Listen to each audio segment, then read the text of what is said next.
आज हम लोग आपकी कक्षा 12 की अनिवार्य संस्कृत में पाठ है ऋतु वर्णनम, जिसका कि हिंदी अनुवाद है ऋतुओं का वर्णन। आज हम लोग इस पाठ के इस शीर्षक में आए हुए इस श्लोक का संदर्भ और हिंदी में अनुवाद करना सीखेंगे। लेकिन सबसे पहले हम लोग इस श्लोक में जितने भी संस्कृत के शब्द आए हुए हैं इन सभी शब्दों का हिंदी अर्थ जानेंगे। फिर उसके बाद हम लोग इसका हिंदी में अनुवाद करना सीखेंगे। ठीक है, तो चलिए सबसे पहले हम लोग इन सभी शब्दों का हिंदी अर्थ जान लेते हैं। खरजूर पुष्प आकृतिभिः। देखिए, खरजूर पुष्प आकृतिभिः इतने का अर्थ हो जाएगा खजूर के फूल के समान आकृति वाले। खजूर के फूल के समान आकृति वाले। शिरोभिः। देखिए, शिरोभिः का यहाँ पर अर्थ है बालों शिरों से। बालों शिरों से। अब इसका मतलब क्या है ज़रा सा समझ लीजिए। देखिए, थोड़ी देर के लिए मान लीजिए ये धान का पौधा है और धान में इस तरह से बाली निकली हुई है। तो देखिए, जो धान की बाली है यही धान के सबसे ऊपर का भाग है और यही धान का सिर भी है। सिर भी है और बाली भी है। तो मैंने दोनों शब्दों का इसीलिए प्रयोग किया। अब कॉपी जांचने वाला चाहे सिर समझे चाहे बाली समझे, उसकी अपनी मर्जी है। ठीक है, लेकिन हम लोग लिखेंगे कैसे?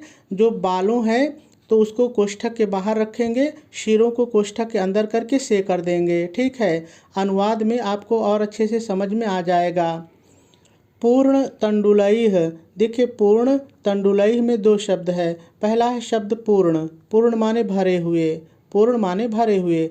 और दूसरा शब्द है तंडुलैः। देखिए, तंडुलैः मतलब चावलों से। चावलों से। तो जब पूरे को एक साथ पढ़ेंगे पूर्ण तंडुलैः तो हो जाएगा चावलों से भरे हुए। चावलों से भरे हुए। शोभन्ते। शोभन्ते मतलब सुशोभित हो रहे हैं। सुशोभित हो रहे हैं। किंचिद आलम्बाः। देखिए, इसमें दो शब्द आपको दिखाई दे रहा होगा। पहला शब्द है किंचिद। किंचिद माने कुछ। कुछ। ठीक है, और दूसरा शब्द है आलम्बाः। आलम्बाः माने झुके हुए। आलम्बाः माने झुके हुए। शालयः। शालयः माने धान। शालयः माने धान। कनक प्रभाः। देखिए, कनक प्रभाः का मतलब यहाँ पर है सोने के समान पीली कांति वाले। देखिए, कनक माने सोना होता है, सोना पीला होता है, और प्रभा माने कांति होती है, चमक होती है। तो हम लोग कहेंगे सोने के समान पीली कांति वाले। ठीक है, तो सभी शब्दों का हम लोगों ने हिंदी अर्थ देख लिया। चलिए अब हम लोग इसका अनुवाद करना सीखते हैं। तो देखिए, इसका अनुवाद सीखने से पहले मैं थोड़ा सा आपको ये बता दूं कि आखिर इस श्लोक में है क्या। फिर उसके बाद जब हम लोग एक एक शब्दों का प्रयोग करके फिर से इसका अनुवाद सीखेंगे तो आपको सब कुछ बहुत ही आसानी से समझ में आ जाएगा। ठीक है, तो देखिए इस श्लोक में है क्या कि जो श्री रामचंद्र जी हैं वो अपने छोटे भाई से हेमंत ऋतु का वर्णन कर रहे हैं। और क्या कह रहे हैं, ध्यान से सुनिए।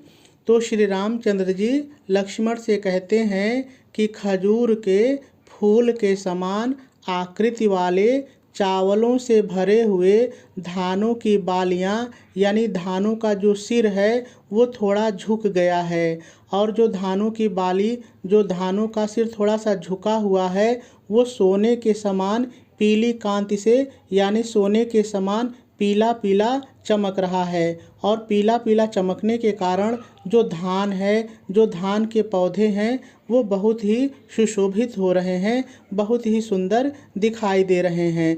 देखिए, यही इसका अनुवाद है। आप सुन कर के भी लिख सकते हैं, ऐसे भी लिख सकते हैं, कोई दिक्कत नहीं है। लेकिन चलिए अब हम लोग एक एक शब्दों के माध्यम से इसी बात को सीखते हैं।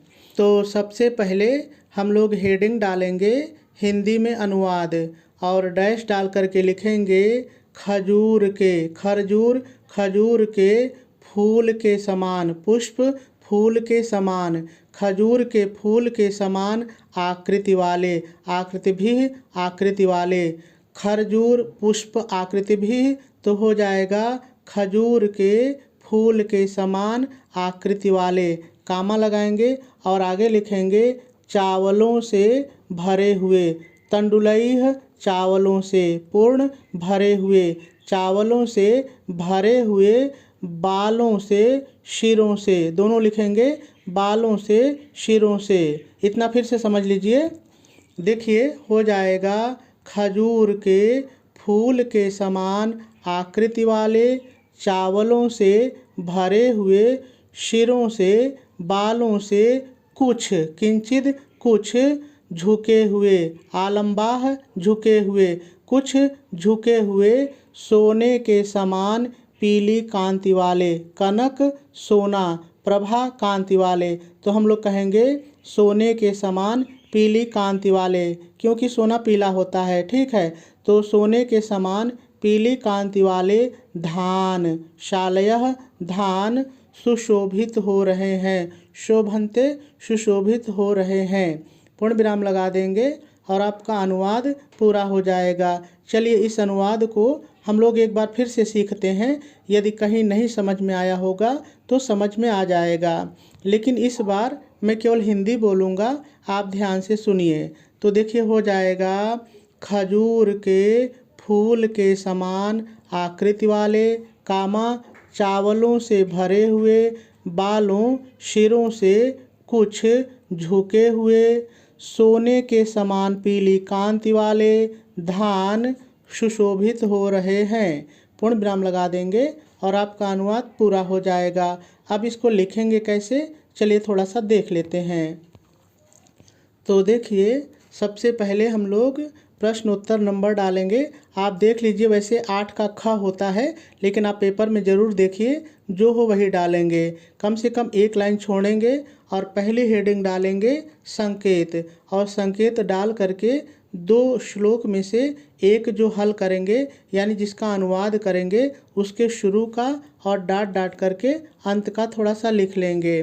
फिर दूसरी हेडिंग डालेंगे संदर्भ और डैश डाल करके लिखेंगे प्रस्तुत संस्कृत श्लोक हमारी पाठ्य पुस्तक हिंदी के दिग्दर्शिका खंड में संकलित ऋतुवर्णनम पाठ के हेमंतः शीर्षक से उद्धृत है, या आप कह सकते हैं हेमंतः पाठ से लिया गया है, जो आपको अच्छा लगे, और आपका संदर्भ पूरा हो जाएगा। संदर्भ के बाद हम लोग तीसरी हेडिंग डालेंगे हिंदी में अनुवाद। देखिए मैंने जैसे आपको अनुवाद बताया है वैसे ही लिखा है, आप भी मेरे साथ पढ़ लीजिए। ध्यान रहे कि हर व्यक्ति का वाक्य बनाने का अपना तरीका होता है, इसका कई तरह से हम अनुवाद कर सकते हैं, लेकिन अर्थ किसी भी बार नहीं बदलेगा, ठीक है। लेकिन मैंने जैसे किया है, चलिए पढ़ लेते हैं। तो देखिए हो जाएगा खजूर के फूल के समान आकृति वाले, कामा चावलों से भरे हुए, बालों, देखिए जो धान की बालियां थी, बालों शिरों से कुछ झुके हुए, सोने के समान पीली कांति वाले धान सुशोभित हो रहे हैं। पूर्ण विराम लगा देंगे और आपका अनुवाद भी पूरा हो जाएगा।